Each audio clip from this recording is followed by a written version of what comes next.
Hello, hello everyone. Today I'm joined with Sam, who is a Canadian astrologer. Sam, tell us about yourself. Hello, I'm Sam. I use she, her pronouns. I am an astrologer from Ontario, Canada. I've been practicing Hellenistic astrology since probably late 2020. I mainly stick to Hellenistic traditional, but I also use modern sometimes. And yeah, I'm very excited to be here. I'm very excited to have you. Sam is someone I've known, like we've been in the same astrology circles for a few years now, and so it's been really excited to see how both of us have grown. I'm Ray, of Yeah, course, and today we're going to get into the astrology of August. you.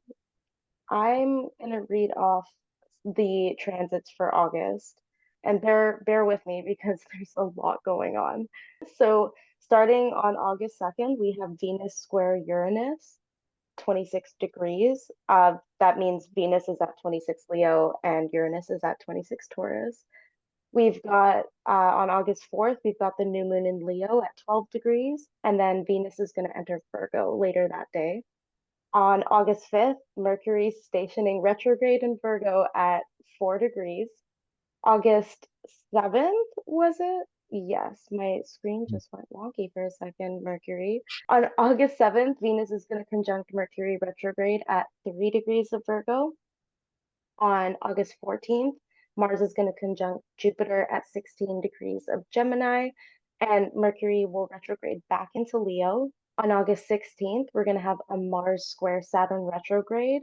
Mars is at 17 degrees of Gemini, and Saturn retrograde is at 17 degrees of Pisces. On August 18th, we have Mercury retrograde square Uranus, Mercury at 27 Leo, Uranus at 27 Taurus. Sun will also conjunct Mercury retrograde that day at 26 degrees of Leo. And then we have the full moon in Aquarius on August 19th. That is at 27 degrees of Aquarius.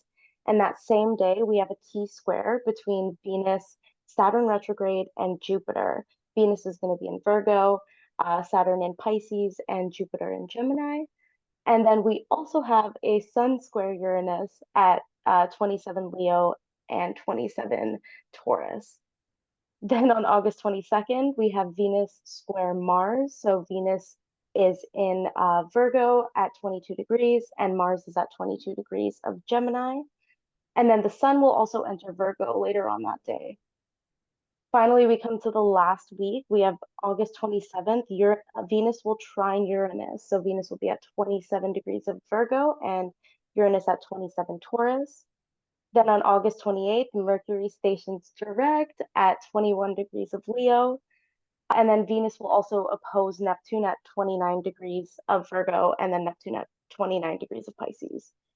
And finally, we have on August 29th, Venus will enter its home sign of Libra, and Venus will then trine Pluto retrograde at 0 degrees. And that's all of August. Perfect. The 29th is my birthday, by the way. Oh, happy early birthday. I don't know if that's a bad luck thing, but exciting. Yeah, I'm looking forward to Virgo season. I'm going to enter a fifth house here, so I'm excited to see what that entails. Exciting. So that's all the transits. For this month, there's like two planets in particular that are really important. We're going to start with those. That's going to be Venus and Mercury. So this month, we're going to have Venus entering Virgo, and that is a place in traditional astrology where Venus is in fall. And so we want to unpack what that means because that language is not normally familiar to everyone. And so, Sam, tell us about when a planet is in fall. So when a planet is in fall, it's in an environment where it doesn't necessarily have the resources that it needs to function, or the resources available are unfavorable to them. In this case, the planet in fall is kind of looked down upon, it's disrespected. It can also need a lot more help to function. It may feel the need to push to extremes to be noticed or respected. And there's this idea that it's a marginalized placement, like it lives on the margin. So Venus in Virgo in that case would have to do extra work or try to find other ways of functioning because she's in a place that she's not necessarily used to or doesn't have the proper, like, sustainable environment. Yeah. When I think of Venus, I think of attraction, and I think of like two things in particular along with attraction, which is one, like beauty, the obvious, and two, comedy. Because there are people that are so funny and it does not matter what they look like, and you will be so attracted to them because they can make you laugh. And so thinking about this planet that can attract people with its beauty and with its comedy, Virgo doesn't really have a good sense of humor all the time. We can be a little bit of a wet blanket. And so she might be, twirling her hair and like being a little silly. And then Virgo's like, why are you doing that? Get back to what we're doing. Yeah. And so it's just this like stark contrast of like just personalities. I also find that Virgo is one of those signs that's very like humble in a sense. Like it wants to do the work, but it doesn't necessarily want the recognition for doing the work. It just wants to be known for doing the work, you know? And so when Venus is in Virgo, I think of like people who like acts of service, but in the sense of like, did you notice I did your laundry? Like I did your laundry for the past week. Yeah. Very like covert ways of being of service to people, but also in the most functional ways possible. Like I did this thing to make your life easier. Did you notice? Yeah. And it's just hard to reconcile the two sometimes. And so along with Venus in Virgo, like while it's going to be in there, it's going to make a square to Uranus, a square to Jupiter. It's going to oppose Saturn retrograding in Pisces, another square to Mars, and then another opposition to Neptune. Yeah. And squares are Wow. like, if you speak, the language of astrology, squares are a martial kind of aspect. They're a relationship between two or more planets that is kind of like Mars and nature. So it can be tense, it can be there can be pressure there and tension there. And so whenever I see this, I'm like, ooh, tension.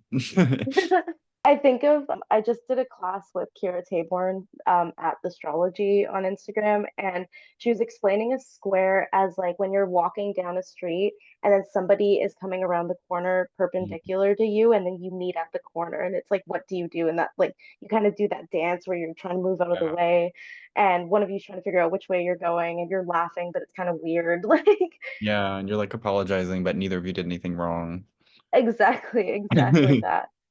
I remember just looking at the progression of these transit that Venus having, and I'm like, wow, the first thing I wrote is Venus is getting dragged through the mud this month because she's doing this all in fall. But I also think it's interesting because it's almost like Venus is required to have this sense of imagination and like creative problem solving to figure out like more efficient and effective ways of performing her functions because she's in this place that she's not used to. She doesn't like the resources she has. So I feel like that opposition to Saturn is like, okay, so how do you think of something, dream up of a way of being, and how do you like integrate that? How do you use that?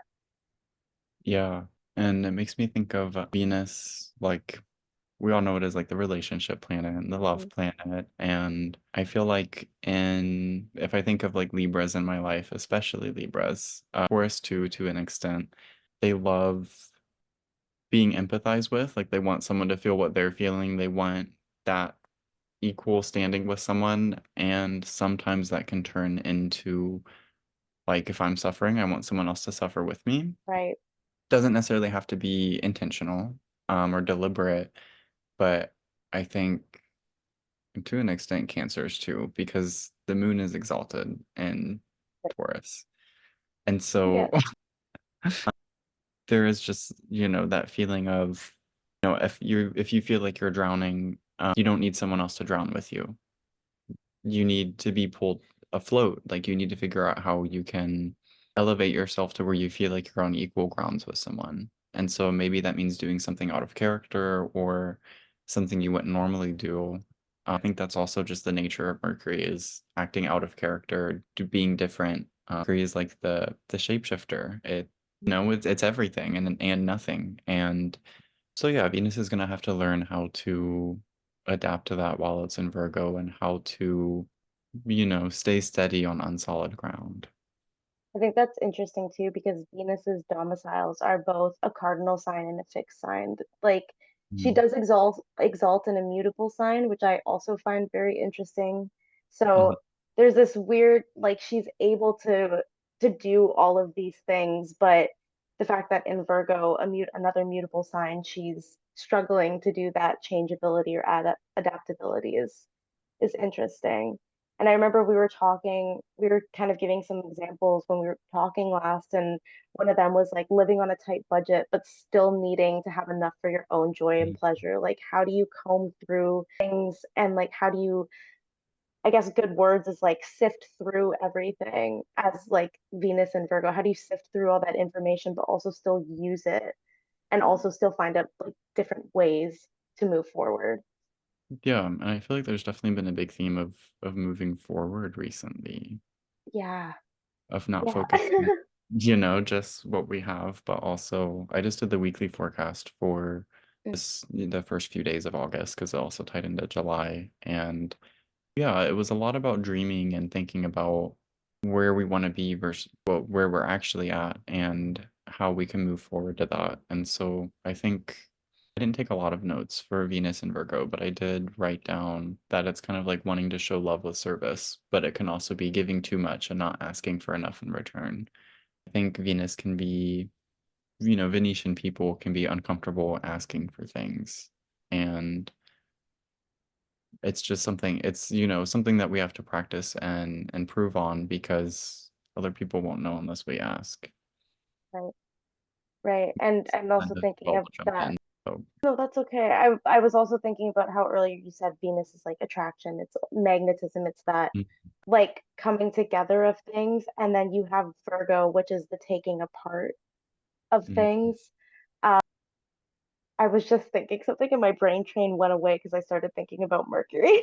No, I think that's a really good thought though. It's bringing the idea of like what do we really want, not what does feel what feels good, because I think that's why Venus really exalts in Pisces is because it's my roommate has Venus in Pisces. It's one of my favorite placements someone can have because it's just like that kind of person just wants nice things. And they are the kind of person, you get in a little argument, a conflict with them, and then you get them a really nice bag or a really nice watch or whatever. And then they're like, I forgot all about it. We're all good.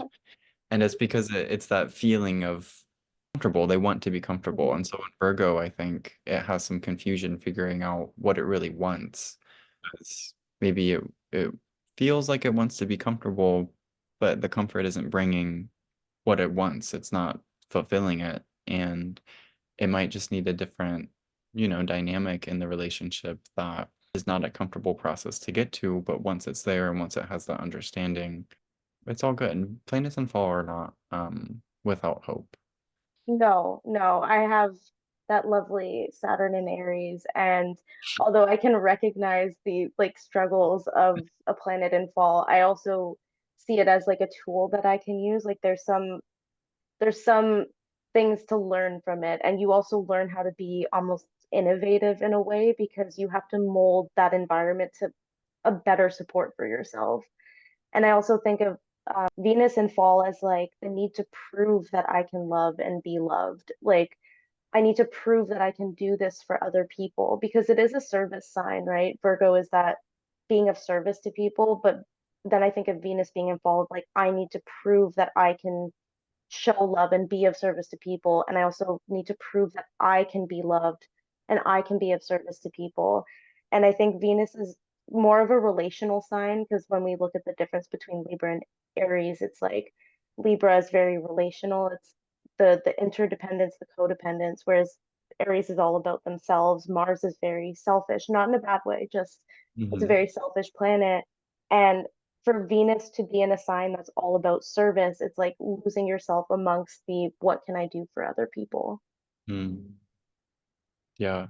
And I really think the best kind of service is one that you are getting something out of. I mean, maybe, your partner's not paying you for doing the dishes, but maybe they're telling you that they appreciate it and that's enough. Or maybe they're giving you a little massage, that night and that, just really makes you feel appreciated. And so I just think the idea of giving is tied into the idea of receiving because they're kind of on that same polarity. And that's where things will start to get really interesting and really where you can get really innovative, where you can learn what you can ask of other people so that they can be of service of you, so that you can feel appreciated for the service that you're already doing for them. I find it interesting too that before we even have that Venus ingress into Virgo, we have that Venus square Uranus, and that's almost like a realization that there needs to be something changed. There needs to be something like essentially changed or like remolded because you're going from a fixed sign of Leo into Virgo, which is that mutable sign, that sign of like molding. It's malleable, it's more able to form to something. So it's like Venus meets up with Uranus, and Uranus is like, okay, we've been in this fixicity for a while. I need some sort of change. Something needs to be different. Change and growth itself is really tough. It doesn't necessarily mean it's bad, but it feels like a square where it's like there's so much tension right before a change. We have Venus entering Virgo into that mutable sign, and which is all about change and all about flexibility and adaptability. So it's nice energy to go in towards if you are trying to break out of something, if you're trying to, break a cycle or start something new. I think it's a very useful transit to use in terms of breaking habits and cycles, especially within relationships and how you relate to people. Yeah, definitely. I think that's really a really good way to see it because it's kind of like with the philosophy of if it's not broke, don't fix it. Right. It also means we're not working on things until they're broken. I think it's a good philosophy to have in general, but it also, it kind of creates this opportunity for when we see something that's not working to be able to identify it as something that can change and that we have some influence over, rather than just something that's difficult. Yeah. And that even just makes me think like it's going into Virgo, this like uncharted territory where she doesn't really know how to function, but that's what happens after you break from something. You break free of something and you're suddenly in this new environment where you're like, okay, I'm not part of this anymore. I'm not holding myself to this pattern anymore. But how does life look like outside of that? And now you have to like rediscover what life looks like outside of that pattern and outside of that really fixed feeling. It's just the interesting parallel between Venus being in fall and having to like reimagine things for herself. And then also that Uranus square to Venus and Virgo of like fixed, stuck in this, and then all of a sudden it's like, okay, what do I do now? Yeah, that's a really good segue too, I feel like, to what we Mhm. also wanted to talk about with Mercury going retrograde on the 5th. Right. Yes, Yes, the fifth. because Mercury is in Virgo, and so it's Hmm. kind of like the opposite of what Venus has going on, where it's in fall. Virgo's at home, or Venus is at home in Virgo. It's able to kind of tend to what it needs to tend to and have the resources it needs to provide some flexibility. And so this Venus in fall is not without a little bit of assistance. I think Hmm. Mercury is there to say like, okay, I'm going to be home for a minute. I'm going into Leo soon, but before I get there, what do you need? And so this is kind of that moment of realizing, what you need and how to be flexible with it. And then I think with Mercury's retrograde into, from Virgo into Leo, where it just came out of, we were talking the other day about the idea of being centered versus being grounded, and how being centered is kind of just being in alignment with yourself and your own values, whereas being grounded is being more in alignment with the world around you and the place that you're in. So yeah, I think with Leo and the idea of being centered, and then with Virgo and the idea of being grounded, Mercury's tying those two concepts together really well. Yeah, I like that you bring up that Mercury and Venus meet right before going back to Leo, and Mercury's almost giving her the keys to their house and being like, hey, I know you're gonna have a hard time here. I know you don't like it here, but you have full reign until I get back, and then I'll see you in a little bit. I just have to go back and do something in Leo for a quick second. But I like that they meet up before because it's almost an exchange of information, regardless if Venus is in this like weird unknown place. She still has that advice from Mercury, or Mm. like Mercury passes her by and goes, oh, by the way, like don't use the back left burner of the stove because it will explode. And she's like, oh, thank God you told me. Okay. We literally had an air fryer burst into flames on our back left burner. No way. Not recently, but within the last year. Wow. It's so funny. Yeah, he was putting it on the stove and it hit the little knob behind it when he was putting it on, and so the burner turned on, and then the plastic underneath started burning.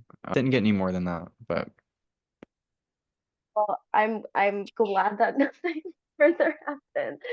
How much you want to bet that was on like a Mars day or something? Like I big know. Mars transit. Yeah, like in my fourth or his fourth. Oh wow, okay.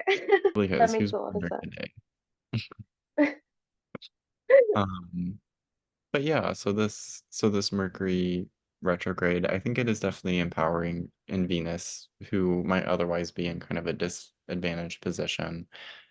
And Mercury retrogrades, well, that's what I was going to say, is I feel like Venus and Mercury, they both travel around the same speed of the sun, and so they meet pretty often. Like they're not two planets that meet up, every few years. They have a very established relationship with each other. And so just kind of thinking about, you were talking about, here's the keys to my house, I'll be back later. It's kind of like, there's some familiarity there. Um, and yeah, I think in our notes you wrote growth isn't linear. Yeah, And that's really important here, I think, because Mercury's not moving in a linear way, and a planet's growth in a sign that it has some level of debility and feels, kind of like it's not growth, that it's just difficulty or a period of struggle, when a lot of the times our periods of struggle are also our periods of growth. yeah. Yeah, I was listening to the astrology podcast, obviously the Mercury retrograde episode with Jessica Liniato, and I was just listening to her talk about how Mercury's natural behavior is to retrograde. Like that's Mhm. part of Mercury's cycle. And realistically, that's also part of our cycles too. Like when you think about people who are working through trauma, sometimes you regress. Like even as I'm learning to unmask my autism, like there's a lot of regression that comes with unmasking and learning to actually fit in your body, right? Yeah. So I think it's a very retrograde experience to kind of step back for a second and then relearn how to do things and then move forward. I also think of the rule of Rees, right? Like Mercury retrograde is that time where you have to go back and review things and revise and reset. Like think about writing a novel. You can't just like output the first draft. I know everybody, all of us who have ADHD are like, what? You can't do a first and final draft? No. You can write a first draft of something, but you have to have people go back and edit it. You can't just output that. Nobody says that's a bad thing. That's actually just a very natural process. So when it comes to retrograde and like things start going wrong, immediately what I look at is like, how long have I been ignoring that sound in my car for? Yeah. Like how long have I been putting off going to the doctors? How long have I been letting my phone not get backed up and now all of a sudden it's glitching out? Like all of these little things go wrong, but I think it's because life starts moving so quickly that we forget to take a step back and check in on all of the basic things that we need to function. Yeah, that's really good. And I'm thinking about too, I was just thinking earlier today about how I really don't mask much anymore, if at all, at home and in public. And it's starting to cause a little bit of friction, Mm, because masking is not inherently bad. It's no. just draining. It can become exhausting when you're doing it perpetually all the time. But when you're never doing it, some people are starting to think I don't like them. I'm not looking in the eye. I'm having very minimal verbal contact. And to someone who's not autistic, it might feel like mixed signals. And Oh, so I'm having to learn, when is it appropriate to actually extend that extra energy? Like, when is that actually helpful and for everyone's benefit? Like we're talking about being in service to others, because it's not for my benefit. right. It kind of is indirectly, because then they have an easier time relating to me and understanding, etc. But it is a way to, this feels so controversial, masking as a way to be of service to others. Not something I would typically think about, but I think maybe right now it's something that has been coming up. And so Mm, I was just talking about, I just did the weekly forecast for the first week of August, and I was talking about the new moon, and I was talking about how it felt like a magical girl transformation and what it would be like to be someone else. And Oh, so, literally, sometimes that involves putting a mask on. wow. But then there's That who. no, that just like makes my mind gears start reeling because I have a Virgo eighth house and a Leo seventh house. So you talking about masking is like being of service to other people, which you're not wrong. I totally agree. But that is my eighth house is like the shared resources, right? And then going back to the seventh and relating to people. So I'm just sitting here like, oh, that could be what my retrograde might be about. Yeah, yeah, yeah. Yeah, Mercury retrogrades. yeah. It's Virgo's in my sixth, and so it definitely. I've noticed, especially on dates, Mm, I'm like, I need to mask a little bit. yeah, I need to be a little bit more sociable, more engaging. And I think it is an interesting take on Venus in fall and of being in because it maybe is a little untraditional, and maybe it's not something to do full time, but it is mm, something can serve a purpose here and there. Yeah, yeah, a nice little thought. yeah. I do think of that too, like Venus being in fall and like the yeah, no, that I'm thinking about masking and Venus and Virgo now, and I'm like, oh yeah, that makes a lot of sense. Digress. You did mention the new moon, and these two do kind of tie into the new moon. I mean, like Venus isn't in Virgo yet, and Mercury isn't retrograde yet, but they are about to be right when the new moon hits. Um, and I think what I was thinking a lot about the cusp between Leo and Virgo, just because they're all kind of hovering at this point. I've been getting questions and been having a lot of conversations like how can I show love better? Mm, I don't think our love languages are the same anymore. Like I think we grew out of those. Like how do I want to receive love? A lot of those conversations have been coming up and I started thinking about the difference between Leo as in Leo is play and then Virgo is analyzing. And I was thinking about how Mercury needs to go back to Leo to learn because Leo has an easier time finding pleasure and playfulness and joy through experience, whereas Virgo is better at breaking down the experience and learning to understand it. mm, So it's almost like Mercury is going back for Venus and is like, I'm going to go back here and mess around and play around and see what you were doing. And then I'll come back to break this down with you. Curiosity, experimenting, play all needs like a certain level of fixicity to endure the process. Like I wrote in my notes, I think of playing mermaids. When you're a kid and you're playing mermaids in the pool and you're all like dead set on playing and you're like, hell yeah, we're gonna play mermaids. But then you get to the point where you're starting to be creative and you're like, well, my mermaid has a purple tail and like pink bra shell and this type of hair. But then the next girl is arguing with you because she's like, well, no, I want mine to actually have telepathic powers. And you're like, well, no, mine does too. But she also has super strength. And you start arguing. You start yeah, arguing about all the different powers, but you still endure that so that you could play mermaids. And then eventually it gets to the okay, now imagine this. Okay, now we're like orphans and we have to struggle and like get to our mermaid family. Like there's this level of endurance when it comes to play, and I think Virgo comes after in the sense of like, what did we learn from this? What yeah, did we what did we gain? I think Virgo is a lot more curious, which is a very Mercury word. Um, Leo has the curiosity, it's almost more yeah. experimental than Virgo is with the new moon in that sense, I'm like, what are we growing from that? Like, what are we trying to learn? What are we trying to? It's almost like a really clean slate to me. It's like a really fresh start. I think also because the new moon is at the degree that Venus retrograded back to last year. Mm, So there's almost like continuation of something. Like I had this idea at this time last year, but it was too early to start that thing. mm. We're back here at the same point that we were last year. Maybe it's time to reignite that as a Leo word, reignition. Yeah, I'm thinking about everything you said. It was very good. I have a lot to think about. Instead of my version of mermaids was my cousins and I when we were kids. We watched a lot of Naruto, Oh and my so we gosh, would yes. do battles, and we would come up with all of our own little ability. Yeah, we had to stop. We broke a hole in the wall one time. It wasn't on. My cousin threw it was like the metal stick from what was that game where you Guitar Hero, but it was like the band Yeah, yeah, guitar band.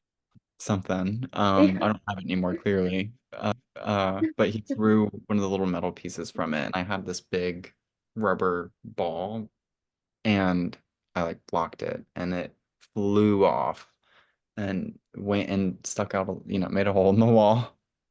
Oh my gosh. So we had to stop that, but a lot of fun, and it did require a lot of endurance. Dodging, dodging sticks, I guess. It was Drumsticks. so we could have taken our heads off. Yeah, that just reinforces that Leo is an endurance sign. And Because random, sorry, no, go ahead. I just think it's funny thinking about the difference in curiosity. I feel like Leo is the kind of person who like it makes me think of going to the dispensary and sitting in the waiting room because the most random assortment of people will come. It is like one of the most diverse places in Yeah. America, the dispensary waiting room. I feel like Virgo is curious in the sense of like maybe it'll talk to people, figure out what's going on, chit chat with like who's next to them. Whereas Leo is like just saying things out loud to everyone or see something and then they address it to them. There was one time in particular that it was very full, it was very busy. All the seats were taken, so a few of us were standing and then someone got up from their seat, they were called back, and then the seat was just empty, no one was taking it. And so I was like, does anyone want this seat?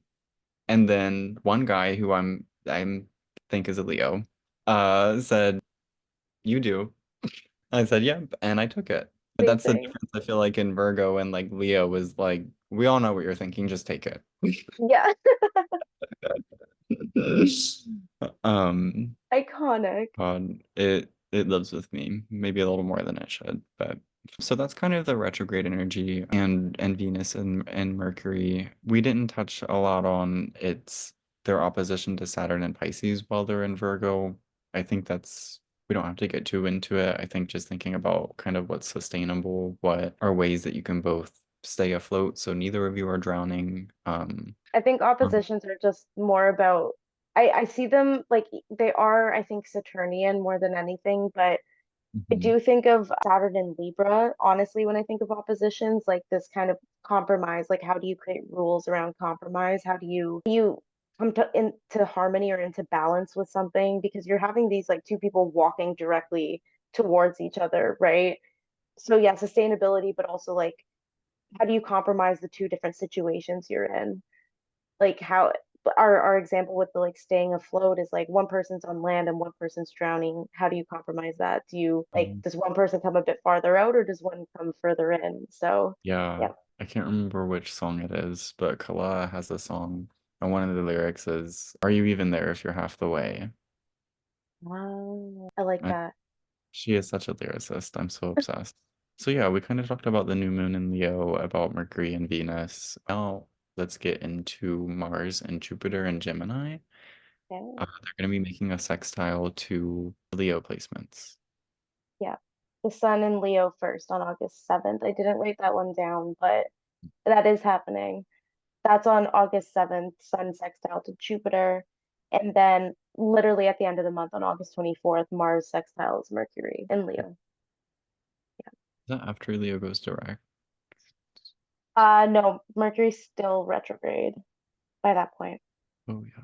Yeah, so it just feels like with Mars, I mean, can really be simplified in kind of what you want, your desire, what you're passionate about. And I think Jupiter can kind of be simplified to what gives you hope, what you have faith in, what encourages you to grow. And so they work really well together, I think, even though one is a nighttime malefic and one is a daytime benefic, so they're kind of very different. But I think when they're both in Gemini, there's that dualistic quality of the twins and of, just being kind of like two different things that are very similar, even if they are different.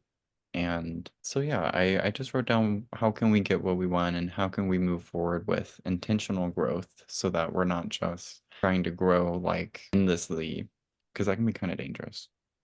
Yeah, and I think that Jupiter, another planetary condition here, but Jupiter is in its detriment. It's usually at home in Sagittarius, but it is directly across from home in Gemini.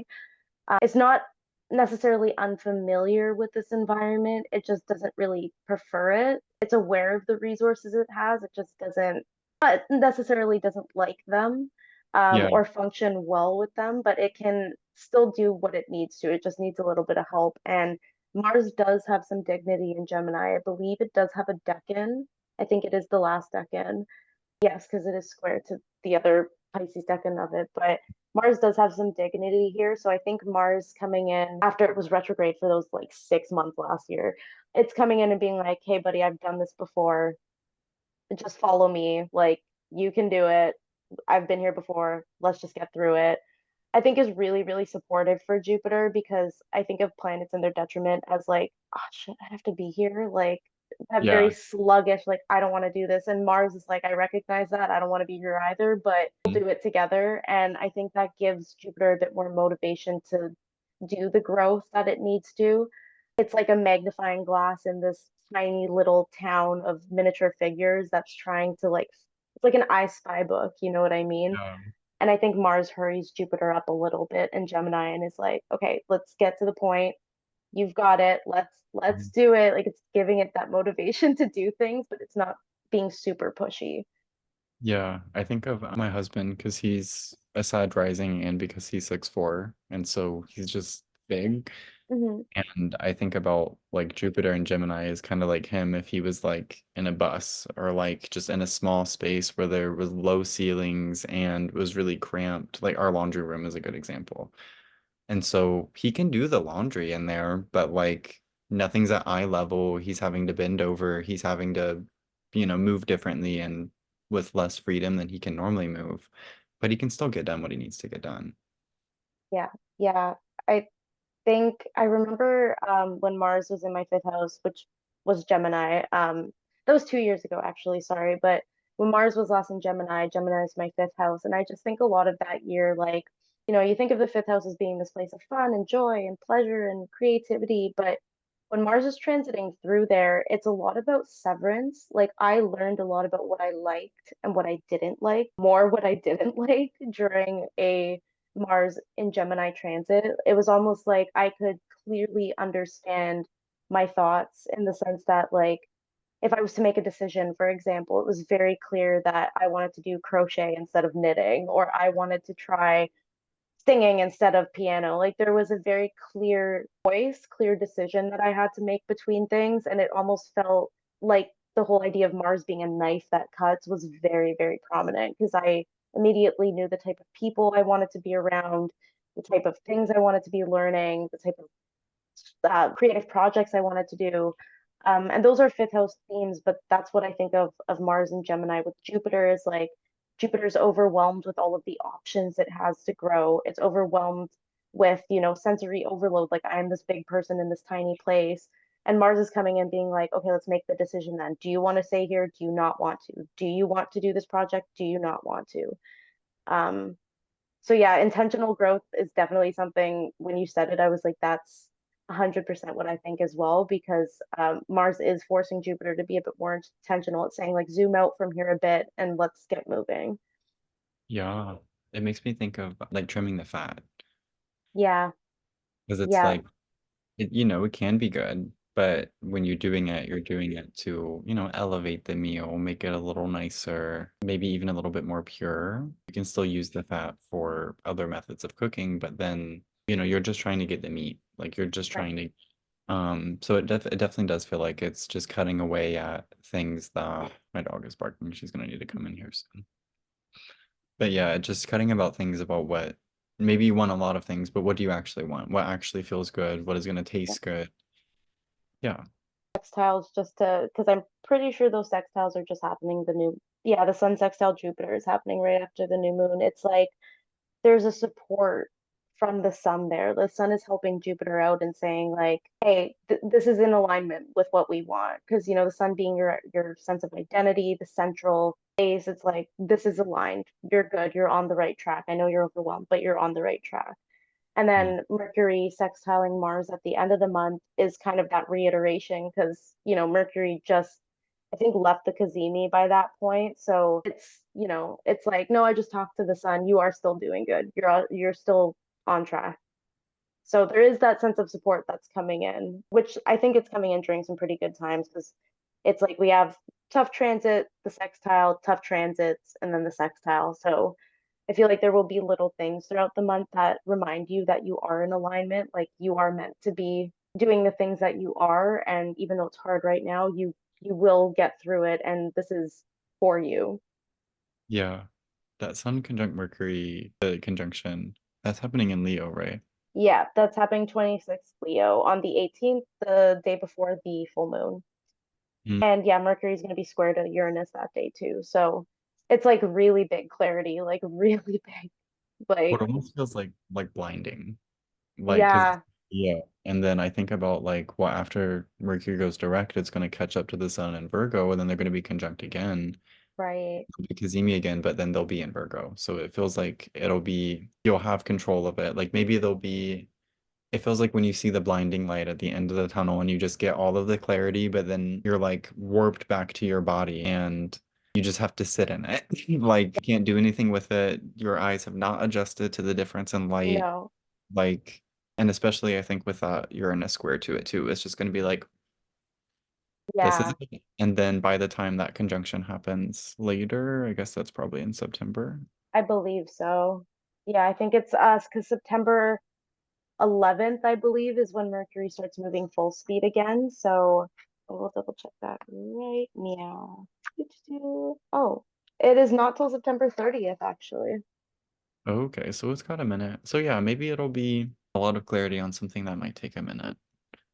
Yeah, Uh, especially after a retrograde too, because retrogrades are like the retrograde motion itself is like things take a while to manifest after that. And that visual you gave me just makes me think of Plato's allegory when he comes out of the cave and he takes a while to readjust because he was in the dark for so long that his eyes are literally blown out. Like you can't see anything for a very long time. Your eyes have to adjust to the level of light there is. Um, that's what like retrograde to Libra Cazimi at the end of September reminds me of. It's like this very big learning curve of readjustment, reintegration. yeah, I think that's a really good allegory to use. And I think it also kind of fits in with the T square that's going to be happening. And so we're going to have Yes. Mars and Jupiter and Gemini making a square to Venus and Virgo. And then they're also, I'm such a visual person. I have words in front of me instead of pictures, so I'm losing myself. A T squared. Just that. We just need to know that. Yeah, we'll have Venus, Mars, Jupiter, and Saturn involved. Yeah. And so they're going to be in mutable signs mostly or entirely. Entirely. We've got Venus in Virgo, Jupiter and Mars in Gemini, and then Saturn retrograde in Pisces. Yeah. Yeah, so there's a lot of tension around how to stay flexible. And we talked about a lot of this earlier, so it's tying in really nicely with, I mean, literally the notes I wrote is how can we stay flexible when we don't have a lot of room to move? That's definitely kind of ties into everything more. And so I think this T square just kind of like reiterates a lot of what we've already talked about. Yeah.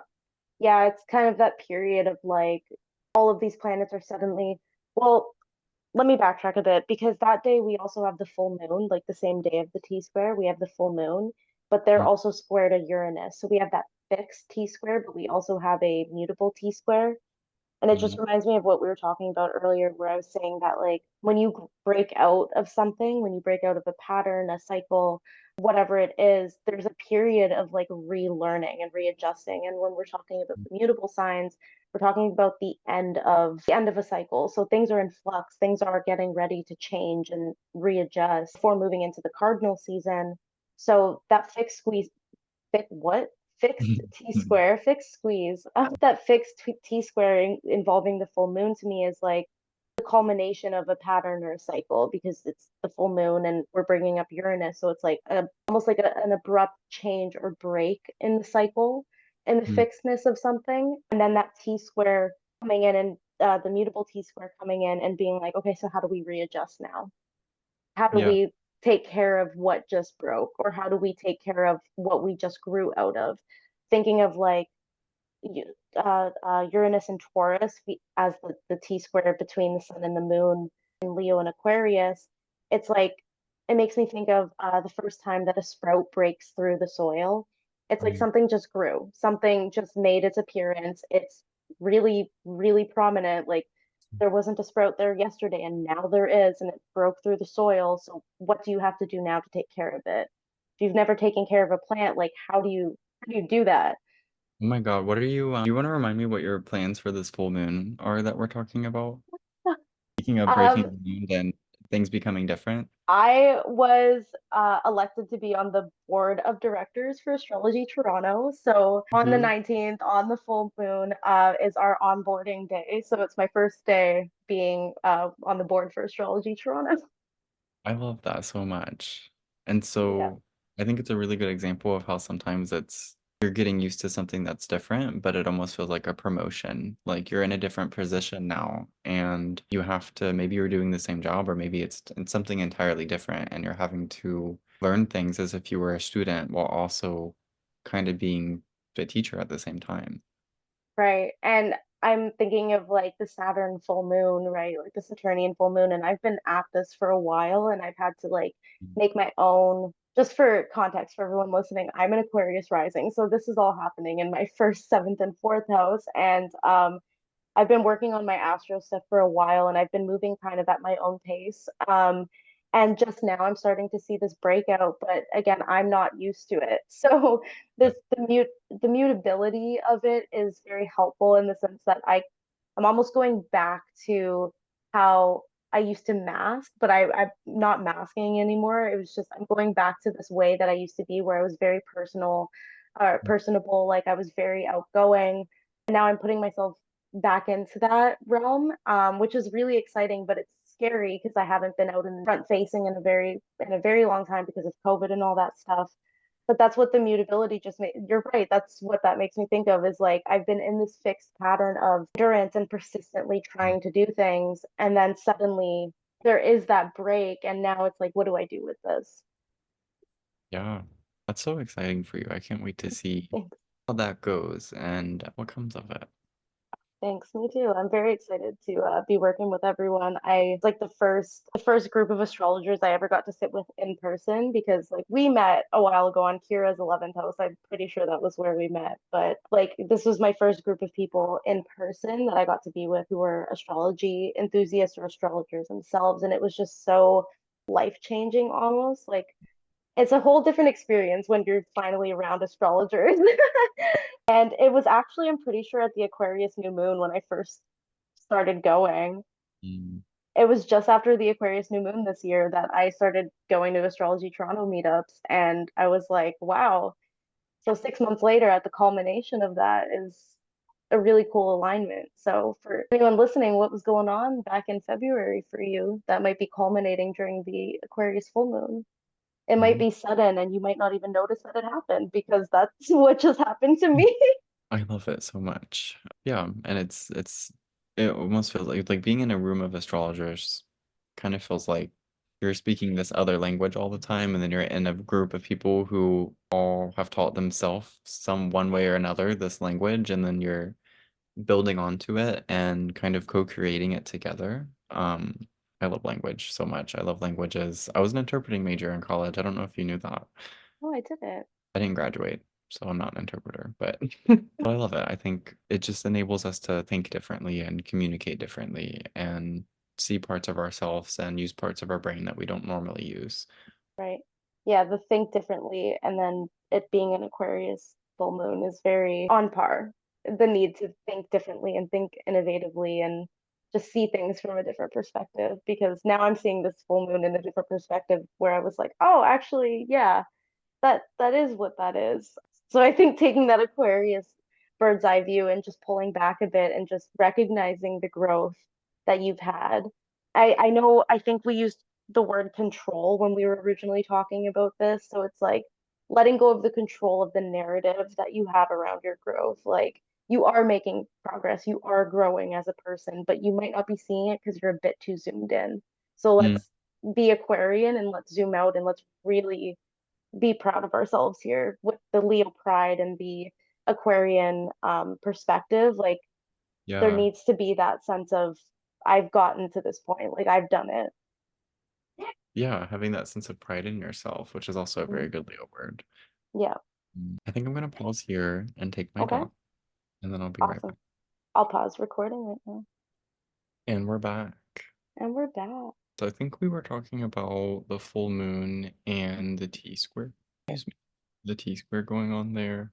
Yeah. I think the last thing I said was like using perspective, using your perspective to see the growth you've come from and to be proud of it, and then using that mutable square to enter uncharted ground, like the next step after breaking out of that first sprout, like how do you function now? What comes Yeah, after this? yeah, especially with full moons, it's, when the sun and the moon are opposing each other. And so even though the full moon is in Aquarius, the sun is going to be in Leo. And so everything that we're reflecting on, the light in Aquarius that we're reflecting on is coming from Leo. So yeah, I think it's just good advice to kind of take stock of where you're at and to kind of be proud of the progress you've made. I've been doing that a lot recently. I've been grieving my dog. One of my dogs just passed last week. And so I've just been kind of taking stock of, the different milestones in his life and the different things that I feel like we accomplished together. And just trying to have some pride in that, amongst all the grief, because I think the grief alone is a little overwhelming. So just taking that moment, especially if we don't have a lot of room to move or if what's done is done and it's just difficult, just staying flexible and being proud of the effort that we've put into it, it can go a long way. Yeah, yeah. I'm so sorry about your loss. I know we were talking about that last week, and it just, I had my dog pass away not too long ago too. So I know the grief, it's very heavy. And I think with like that mutable T square, like aligning it with that, like there was this big readjustment period for me after too. Like this thing that you had to service and take care of every single day. And now that's not needed. And like out on one hand, there's kind of that like sense of weight lifting off a little bit, but then you also have the grief and the kind of guilt that that weight was lifted. So it's like a readjust again, that term readjustment keeps coming up for me. Readjustment, reintegration, revision of daily structures. Definitely, yeah. I mean, because we have several dogs, and like going from, feeding four dogs and then going up to feeding five, you're already doing all that. And so Yeah, it doesn't feel like a lot. But then realizing day after day, going from five to feeding four, oh, this is a lot. It's just different, He had to have different flea and tick meds than the other ones because he was, a lot more sensitive to it. And, right. um, there's just so many different adjustments and reintegrating, the dogs with each other and with me in my daily life. And Yeah, yeah, it's hard, but I think it does, there is that sense of burden that's lifted. And even though it's a burden that is worth caring for and yes. putting your service towards, that doesn't negate the fact that it is lifted and that there is more freedom to do things, even if that freedom also feels limiting, which is what I think it feels like to have freedom without, purpose or clarity. It just feels kind of limiting almost. Right. So yeah, I think this full moon is going to bring a lot of clarity to these things and help us just kind of see where we want to be a little more. Yeah. That makes me think of like the sun being about, like freedom and kind of autonomy and stuff, and then Saturn being the limitation. And we have that sun opposite moon, but the moon is in a Saturnian sign, right? The sun is a lot more present and forward thinking. And then you think of Saturn, which is like the past and ending cycles, right? So it's like ending past cycles, but using the wisdom gained from those experiences to provide more insight on how to move forward. Yeah. Yeah, it's been really motivating at the same time because I can take full ownership for everything, every effort that I made. Oh, yeah. And for every day that his life might have been extended because Hmm. of the efforts. Yes. It's just so worth it. And it's just, my Mars and Cancer has been throbbing this whole week. Yeah. And I've just been arguing with God Hmm. and showing loyalty to something that, Yeah. is very dear to me. So That's our full moon. That's what they say full Um, moons are emotional. I wouldn't guess that. it's just so true. Even the Saturnian ones. And that's going to be on August 19th is when we have that full moon. And so kind of continuing on to the month later, we're going to have Mercury going direct. So it's going to start retrograding and then going direct in that same month. And Venus is going to enter Virgo earlier in the month, and then it's going to exit Virgo into Libra towards the end of the month. And so any amount of, feeling disadvantaged that we talked about with Venus and fall, it lasts less than a month. Like it is Yeah, a very temporary state of being. And even within that temporary time, there's still a lot of support there too. So what about our yeah. dates? On August 22nd, we have the Sun entering Virgo and Venus square Mars. And then the 27th, Venus is going to trine Uranus. And then the 28th is when Mercury stations direct and Venus opposes Neptune. Just really quickly, that Venus trine Uranus and then the opposition and then Venus going home to me is very much like Venus meeting up with Uranus again, but in a different way than it did from the beginning of the month. It's almost Mhm. like she's given that like jolt of energy. She's like, okay, I'm at the end. Like I've come back around to this like really crazy old man that told me to do things that I didn't want to do at the beginning of the month, and now he's supporting me. And then she opposes Neptune, which can be a very confusing transit. It can like blur boundaries and blur lines with like your own values and your own sense of like worth and what you desire and stuff like that. But then she immediately goes home to Libra and gets support from Pluto. Like it's kind of like a little bump in the road at the end. Almost like we have enough resilience from the month before to be able to push through it. Like we have enough support at this point that it's like, I know how to navigate this fog. I know how to get through this confusion. I've done it before. We're gonna do it.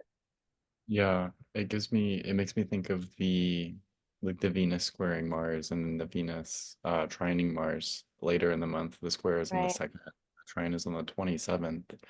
It makes me think of, someone going to like a tarot reader or psychic or something and then giving them this like big revelation for, what's about Hmm. to happen. And it's Yeah. upsetting, frustrating with that square. And then it's like, whatever, we'll see what happens. And then it comes true or there's some Hmm. truth to it. And they just have this like very eye-opening experience and then Hmm. this crazy month. And then that trine almost feels like Venus is like coming back to the same reader, like, Yes. okay, you gave me some difficult information, but it was also kind of true.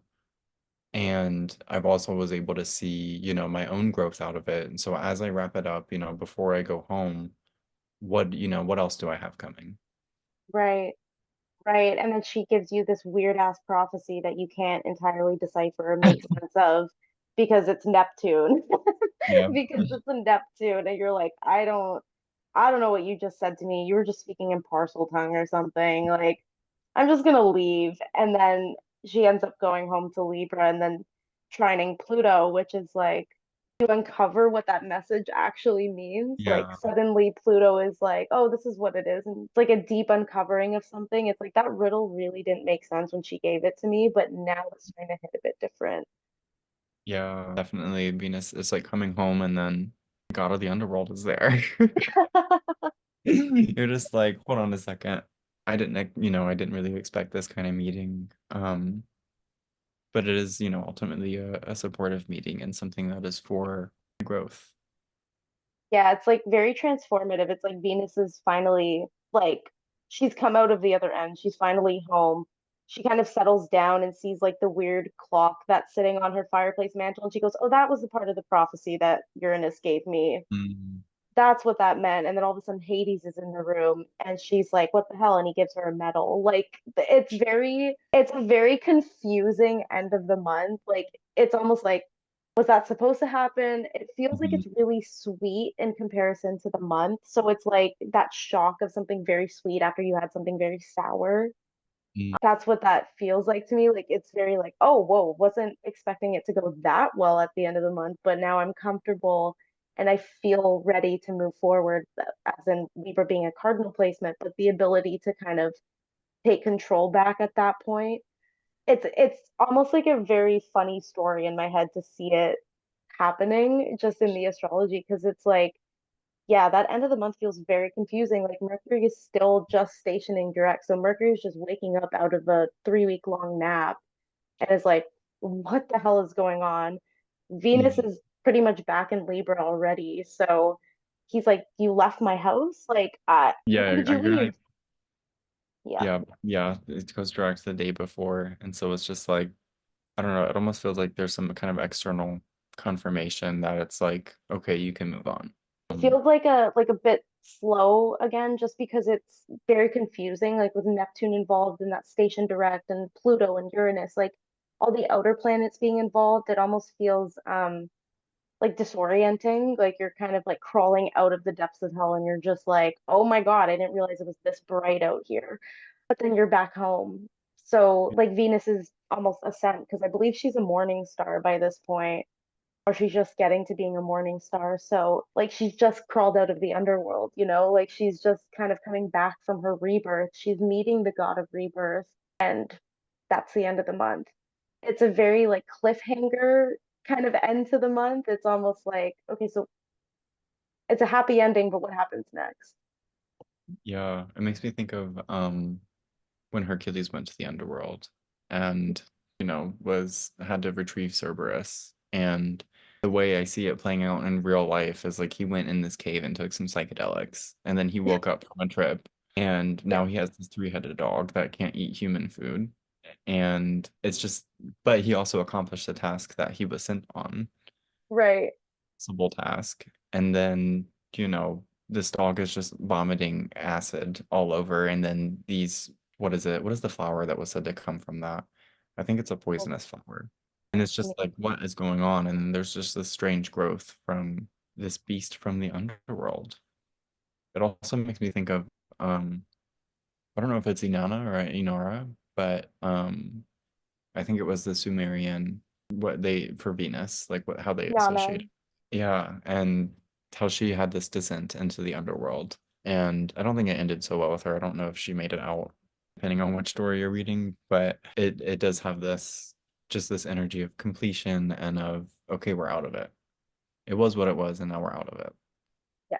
Yeah. I remember looking at the astrology for the end of the month, and the first image that popped into my head was literally like a hand crawling out of like the ground and like pulling themselves up. Like very, very end of a horror movie. The last surviving girl gets out. She's covered in blood. And she's like, yeah, what is the movie I'm thinking of? I think it's on about the kid who's a vampire and they all get invited to the mansion. I can't remember what it is. It's a newer movie, but like at the end, this girl gets out. She's the only survivor. She's covered in blood, and she just starts laughing in the car because she's safe. Like she just starts like laughing because she's like, everyone just died. Just watch this guy's head get ripped off.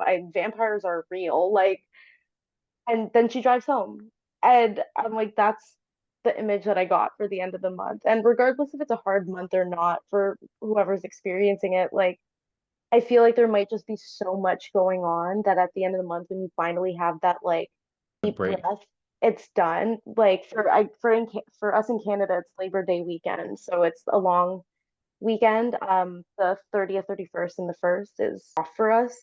And that's kind of the weekend right before school starts. So everybody's kind of like, camp is done, school's about to start, we're about to go into a new routine. We have the weekend. Let's go to our cottages and relax. Yeah. Yeah. Yeah, this Virgo season just feels like it's really like wrapping up the summer. Like I feel like those mutable Yes. signs where it's like the end of the season tends to be about the end of the season, but this one almost feels like it's bringing what was behind it forward. Yes. Yeah. 100%. That it definitely feels like a wrap up, like a season finale. Um, that's what it feels like to me. Yeah. And I'm thinking about how last year Venus was square to Jupiter during the last like few days of August, and how Hmm. this time Jupiter is just kind of making aspect with all the outer planets and not Jupiter. And it's just a different contrast between Venus being retrograde last year and, making her square to Jupiter. And then this year she's just being dragged through the mud and then comes out alive. Like it's very reminiscent of last year's energy, but it feels a bit more like clear in direction, at least until the last part of the month. Yeah. I'm excited. I think we've got an exciting month ahead of us. I think Yeah. we're going to learn a lot, whether we want to or not. And we'll be able to be more flexible and innovative in the way that we approach our relationships. Yeah. I definitely think it's a very relational kind of time. I think Venus has the most transits this month from what I was gathering. So it does have a lot of Venusian themes, like, and again, it's not just relationships, but it is like our sense of beauty, our sense of worth. It could also be money, like finances and money, but more specifically, the things that we own, like possessions. Yeah, yeah. So there's other like significations to Venus, but I would agree that it's mostly about relational kind of dynamics. Yeah. I'll be excited to hear from everyone how it's going and how it went once it's over. Yeah, me too. Me too. I'd love to hear the stories after. Well, if anyone wanted to send you a story or book a reading with you or just find out what you've got going on, how could they find you?